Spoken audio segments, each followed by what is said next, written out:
दिन स्टार्ट।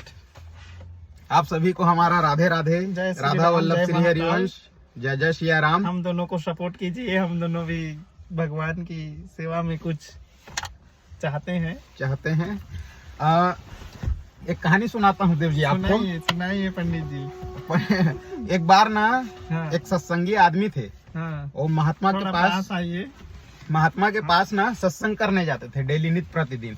उनकी अवस्था कुछ ऐसी ही थी, 17-18 साल के थे। हाँ, तो अब उनकी अवस्था शादी की हो गई। हम्म, तो एक दिन वो अचानक से नहीं आते हैं शादी के लिए, हाँ, शादी रहता है उनका तो नहीं आते हैं। तो जिस महात्मा के पास सत्संग करने जाते थे, उस महात्मा पूछते हैं उनको हाँ। कि आप क्यों नहीं आए थे बोल के। तो महात्मा जो आदमी था, व्यक्ति था, वो बोलता है कि महात्मा जी मेरा आज सगाई हुआ इसलिए मैं सत्संग में नहीं आया। तो महात्मा जी बोलते हैं कि अपने आप से गया। तो बड़ा आश्चर्य होता है, और महात्मा है, गुरु जी हैं उनके, तो कुछ नहीं बोलता है। फिर कुछ दिन बाद 2-3 दिन के लिए फिर नहीं आता है।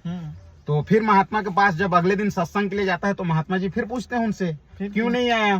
तो आदमी व्यक्ति बोलता है कि मेरा शादी हुआ, मेरा विवाह हुआ, इसलिए मैं नहीं आ पाया महात्मा जी सत्संग के लिए बोलता है। तो जैसे ही शादी विवाह का बात सुनते हैं, तो महात्मा बोलते हैं कि अपने माता पिता से भी गए। फिर आश्चर्य होते हैं, कुछ नहीं बोलते हैं।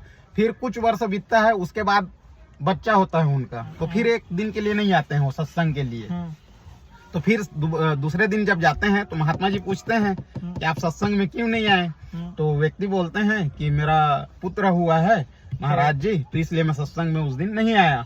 तो बोलते हैं कि ठीक है, बोलता है अब अपने आप से भी गए तुम, बोलते हैं। तो महात्मा और जो व्यक्ति था, बड़ा आश्चर्य होता है कि पहले जब सगाई किया मैं तो बोला कि अपने आप से गया, फिर शादी किया तो बोले कि माता पिता से गया, फिर उसके बाद जब बच्चा हुआ तो बोला कि अपने आप से भी गया।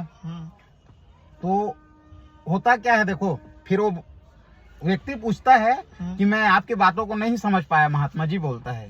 तो महात्मा बोलते हैं बहुत जल्द समझोगे, बोलते हैं, और उनको एक योग सिखाते हैं। क्या योग सिखाते हैं? श्वास रोकने का। हाँ। फिर एक दिन उनको बोलते हैं कि आज की रात आप घर में जाना, विश्राम करना, और अगले सुबह आंख खोलना ही मत, अपने योग में रहना।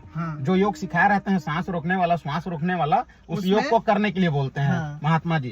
अब हाँ, लीन रहना। अब व्यक्ति सेम वही करता है, जाता है, रात में भोजन करता है, घर परिवार में वार्तालाप करता है और सो जाता है। और सोने के बाद अगला सुबह जैसे उठना होता है उनको, तो उठता नहीं हो, अपने श्वास को रोक के योगा में लीन रहता है। अब घर वाले बोलते हैं 6 बज गए उठा नहीं है, 7 बज गए उठा नहीं, 8 बज गए उठा नहीं, देखते हैं 11 बज गए उठा नहीं।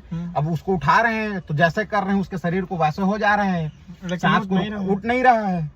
अब उन लोग को डर लगा कि ये तो आदमी गया। डॉक्टर को बुलाए, डॉक्टर वैद्य को बुलाए, चेक किया नस नाड़ी, तो श्वास तो आ ही जा नहीं रहा था।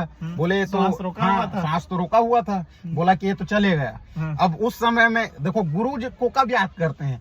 जब आदमी बुरी तरीका से, तब याद कर। फिर उसके घर वाले बोलते हैं कि बड़ा सत्संगी आदमी था, बड़ा भाव भक्ति वाला आदमी था, अब उनके गुरु जी को बुलाओ। अब गुरु जी आते हैं। अब गुरु जी आने के बाद उसको बोलते हैं, सब वहाँ पे रो रहे थे। उनकी माता जी बोल रही थी सब कि हे भगवान मेरे को ले जाता, ये बच जाता। उसके पिता बोल रहे हैं मेरा घर को सूना छोड़ दिया, ऐसे है वैसे है, इन प्रकार के, और मोहल्ले वाले सब इकट्ठा थे।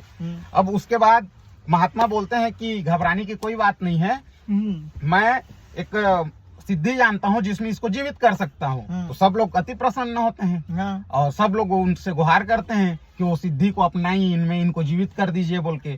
तो महात्मा जी बोलते हैं दूध लाइए, एक कटोरी में दूध लाइए, उसमें मस्त चीनी डालिए 4 चम्मच बोल के।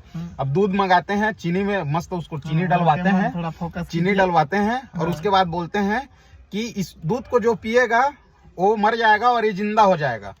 अब सबसे पहले उसके पिता की ओर देते हैं कि आप पीजिए। तो उनके पिता हाथ जोड़ते हैं और बोलते हैं कि भगवान का जो नियम कानून बना हुआ है, जितने दिन के लिए आया था मेरा पुत्र, उतना दिन तो हो गया, अब इनको मैं मरूं और इनको जिंदा करूं, ऐसा तो शोभा नहीं देता है महाराज, बोलते हैं, और हाथ जोड़ते हैं उनके गुरु को। हाँ, फिर उसके बाद उनके माता जी को देते हैं कि आप लीजिए, आप पीजिए बोल के। तो उनकी माता जी बोलती है कि ये तो धर्म के खिलाफ हो जाएगा, मेरा पति का सेवा कौन करेगा, मैं अपने पुत्र को जीवित करने के लिए मैं अपना प्राण दे दूंगा, तो ये गलत हो जाएगा।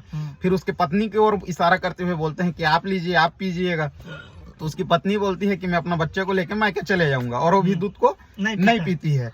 अब फिर उसके बाद मोहल्ले वाले लोग इकट्ठा रहे तो उनकी ओर आगे बढ़ाते हैं कि आप लोग कोई हैं जो पियेंगे, तो पूरे मोहल्ले वाले लोग और उसके घर वाले लोग सब हाथ जोड़ के बोलते हैं, गुरुजी आप तो बड़ा संत हो, आप तो परोपकारी हो, आप तो दूसरे उपकार के लिए ही शरीर है, आप पी लीजिए और आपका बहुत बड़ा मंदिर समाधि बना देंगे, आपका नाम जप करेंगे, आपका कीर्तन करेंगे, आपका नाम लेंगे। गुरु बड़ा मुस्कुराते हैं गुरुजी और उसको पी लेते हैं, और पीने के बाद ढकार लेते हैं और बोलते हैं चल बेटा उठ। अब बेटा उठ के बढ़ जाता है तो सब लोग आश्चर्य हो जाते हैं।